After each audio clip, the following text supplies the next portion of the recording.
ঈদকে ঘিরে আজও লাখো মানুষের পদচারণায় মুখর মিরপুর জাতীয় চিড়িয়াখানা। এতে ঈদ আনন্দের পাশাপাশি নানা প্রজাতির প্রাণীর সাথে পরিচয় ঘটছে শিশুদের। উচ্ছ্বসিত শিশু কিশোররাও। চিড়িয়াখানায় আসা দর্শনার্থীরা ঘুরে দেখছেন পাশের জাতীয় উদ্ভিদ উদ্যানও। সুমনা সুমির প্রতিবেদন, ছবি তুলেছেন ওবায়দুর রহমান রাজীব।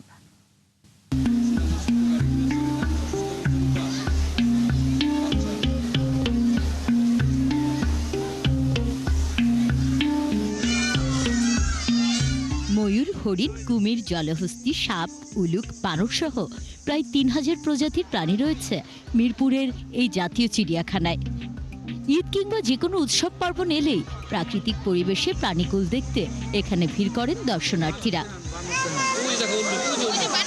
প্রাণীদের নানা আচরণ ঈদের আনন্দ খানিকটা বাড়িয়ে দেয় শিশু কিশোর সহ সব বয়সী মানুষের।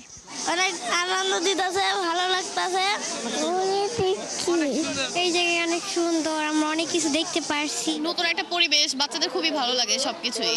খুবই ভালো লাগতেছে। বহুত কিছু দেখলাম, বাঘ দেখলাম, হরিণ দেখলাম, বাদর, সিংহ।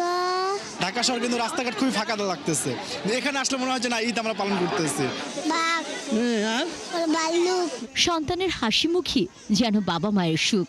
নিরাপদ ভবিষ্যৎ গড়তে ইলেকট্রনিক ডিভাইস থেকে তাদের দূরে রাখতে চান তারা। আজকে সে এখনো পর্যন্ত আমার কাছে মোবাইল দেখবো এটা বলে নাই। সন্তানের আনন্দই পিতামাতার আনন্দ। বাচ্চা কাচ্চা কেউ এখনো মোবাইল চায় নাই, চিড়িয়াখানা দেখেই এরা মন খুশি। দেশের বিভিন্ন স্থান থেকে আসা দর্শনার্থীরা চিড়িয়াখানায় বসেই করেন মধ্যাহ্নভোজ।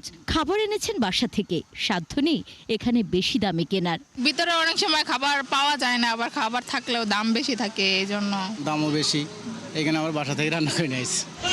চিড়িয়াখানা কর্তৃপক্ষ জানান ১৯৭৪ সালে দর্শকদের জন্য উন্মুক্ত হওয়ার পর সময়োপযোগী কোনো ব্যবস্থা তাদের নেই। চান ঢেলে সাজাতে, সম্ভব নয় খাবারের দাম কমানো। যেখানে একদিনে প্রায় ২ লক্ষ দর্শনার্থী প্রবেশ করে তাদের সার্বিকভাবে তাদের সুযোগ সুবিধা নিশ্চিত করা এটি সম্ভব নয় এই মুহূর্তে আমাদের পক্ষে। তবে আমরা চেষ্টা করছি। এই মাস্টার প্ল্যানটাকে ঢেলে সাজানোর জন্য আমরা একটি প্রকল্প প্রস্তাব করেছি। এটি ১২৬৭ কোটি টাকার একটি প্রকল্প।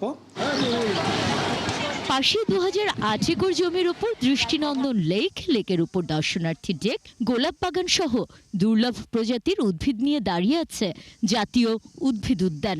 প্রবেশ মূল্য মাত্র ৩০ টাকা। ঈদের আনন্দ সেখানেও আছে ছড়িয়ে ছিটিয়ে। ঈদ মোবারক। আমি আজকে একটু আসছি গাছ দেখতে। এটা খুবই সুন্দর জায়গা এবং অনেক গাছগাছালি আমরা দেখেছি। গাছ নির্মল প্রকৃতির প্রাণ।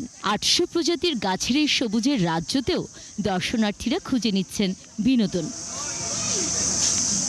সুমনা সুমি, ৭১, ঢাকা।